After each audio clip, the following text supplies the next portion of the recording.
women are agents of good, agents of community building, of economy building, of society building. If that potential will be unleashed, societies will be much better off than they are today. Hello, this is the Weekly Tradecast, a podcast brought to you by UNCTAD, the UN's trade and development body. I'm Sarah Toms. We're exploring how major events are shaping trade and development and how that affects billions of people around the world. This week, we're marking the UN's International Women's Day on the 8th of March, which is focusing on investing in women. Our special guest is Rebeca Grynspan, UNCTAD's Secretary General. Overall, the outlook for gender equality is not as bright as it should be. Women and girls make up nearly half of humanity, but still lack equal opportunities in societies and economies. That means women often get less access to education and healthcare, are paid less than men, and are more likely to leave work to care for families. To create more inclusion by 2030 as part of the UN's Sustainable Development Goals, it's vital to invest more in women. That kind of investment makes good business sense, with studies showing that advancing women's equality could add trillions of dollars to global growth.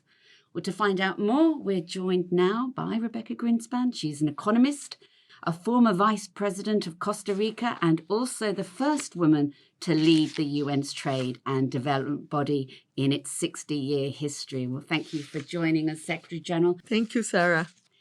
Tell me, why are women still more likely than men to struggle with disparity, and are things getting any better?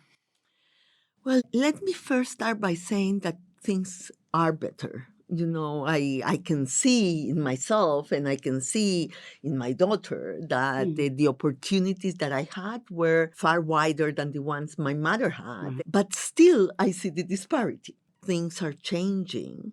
This is not happening in a fast way. And that is what really worries us.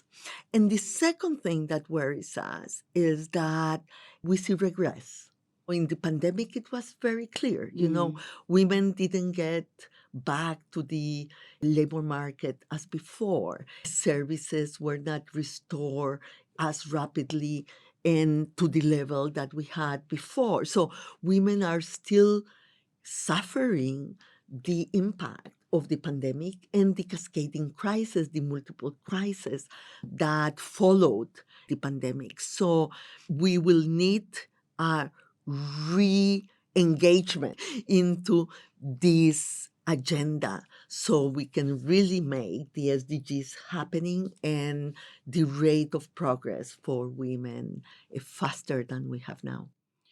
So what effect do these disparities have on trade and economies and on development overall? Well, you know, all the research that we have done really shows that one of the main instruments we have for faster growth is women empowerment. And you ask yourself, why, if this is the most powerful instrument that economists and politicians have in their hands to really make the promise of shared prosperity happen, why it doesn't happen?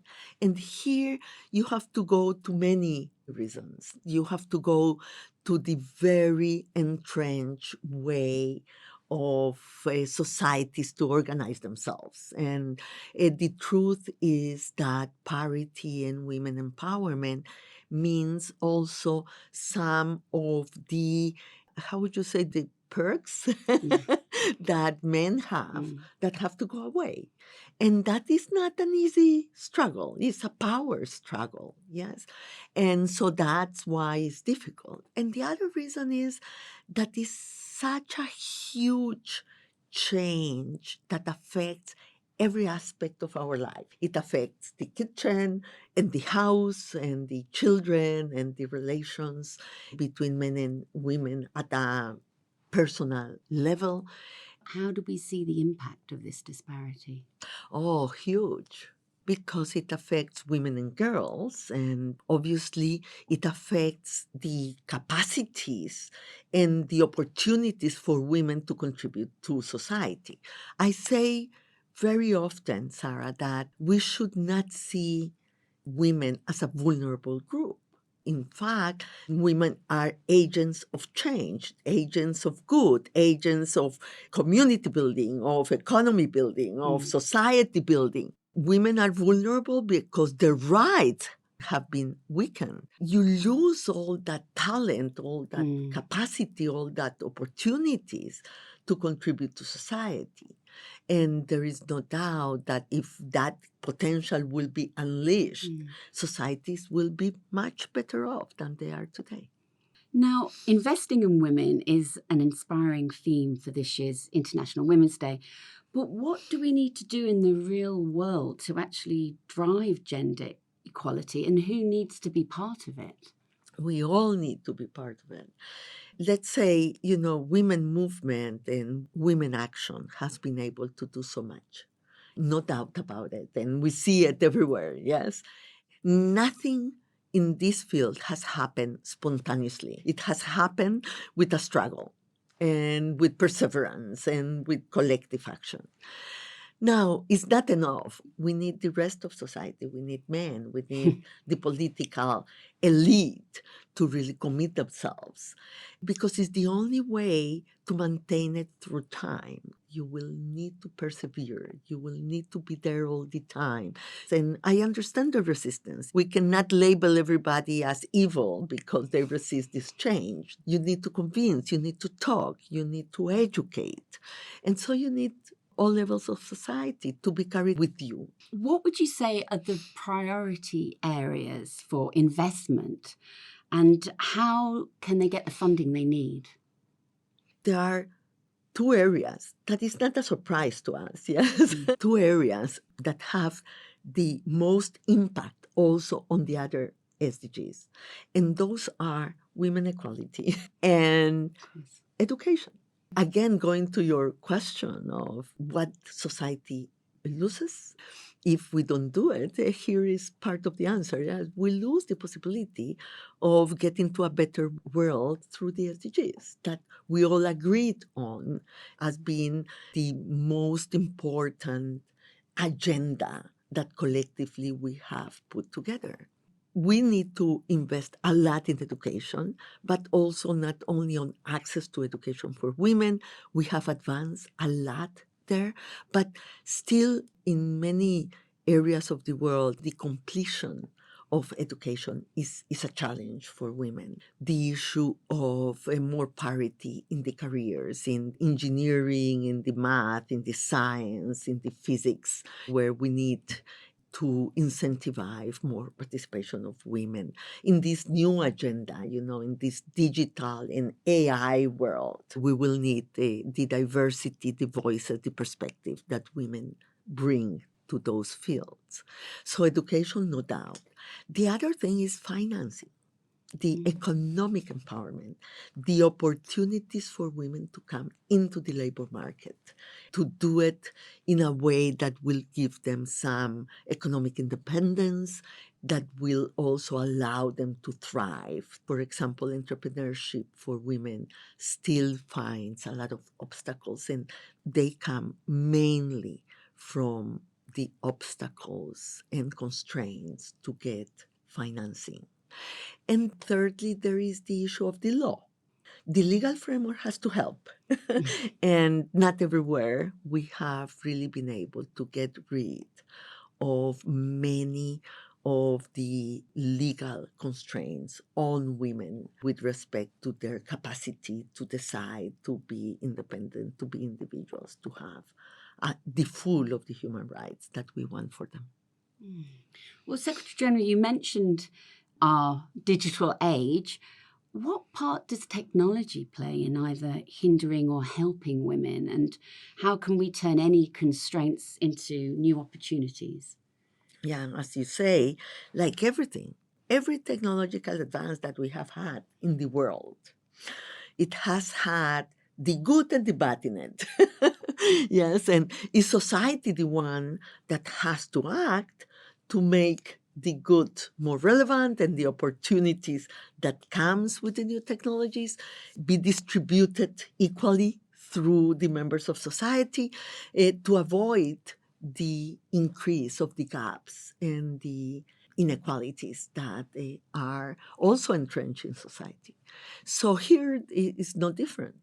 There is no doubt that access of women to the digital economies, that has proven in many parts of the world to be a very, very strong tool, for women advance. But at the same time, the gap persists. The numbers are very clear in terms of women having much less access than men to the new technologies. But there is also this other aspect, that is women also shaping the technologies. And why is this important? Because we know that, for example, many of the algorithms just reproduce the inequalities that are already in society, that have biases against women incorporated in the data, because data is provided by society, and society has still the inequalities, the biases, the gaps that we know. And so having women not only be users of technology, but be also the shapers of technology is as important for better and more equal future for all. Where are you seeing examples of women in leadership really advancing gender equality, and how are they doing it? Well, I see it everywhere. I have to say that, my generation, in a way, at some point asked itself if the young women will follow. And I see them on fire. I really see everywhere young women coming through the ranks of politics, through the ranks of society, fighting for their rights, making a difference. I feel, in a way, despite this very difficult moment for the world, I feel optimistic in my belief in the new generations. Yes. That doesn't mean it's easy. It's still difficult in many parts of the world, more difficult than in others. But even in our societies, and I look at Latin America, that has advanced a lot in women political representation and participation, in parliaments as heads of state and government. You see really in my region a huge difference, but it's still not parity. Still, gaps persist. So I would say here two things.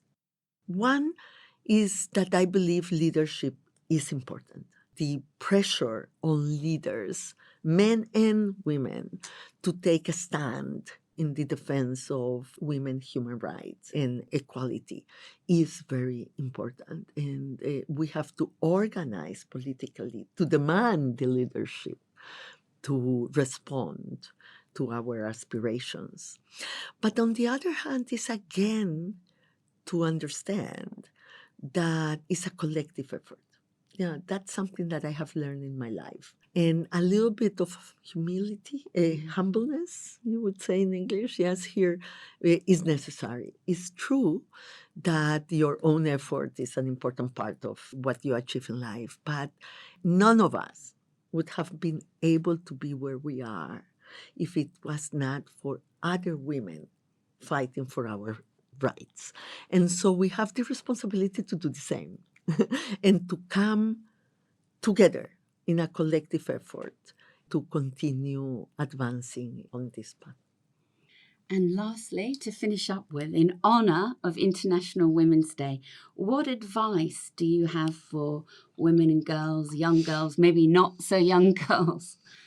I always tell women and young women, remember that progress is not linear, and there is no linearity in your life either. We have to make difficult choices many times in our lives, but don't give up your dreams. Don't give up a vision of your own life. Try to be a master of it. And not because linearity will be promised, but precisely because linearity won't be there. zigzag is part of our lives many times. So keep going forward. Keep your dreams alive. Talk to others. Don't try to do this alone. There are a lot of women there that will understand, and people there that will understand what you are going through. So share and organize in a collective effort. Well, thank you so much, Secretary General. That was Rebeca Grynspan, Secretary General of the UN's Trade and Development Body, who was this week's guest. Tune into the weekly Tradecast next week and every week for more insights on the most pressing issues around the world of trade and development. And there's even more on our website, UNCTAD.org. I'm Sarah Thomas in Geneva. Goodbye for now.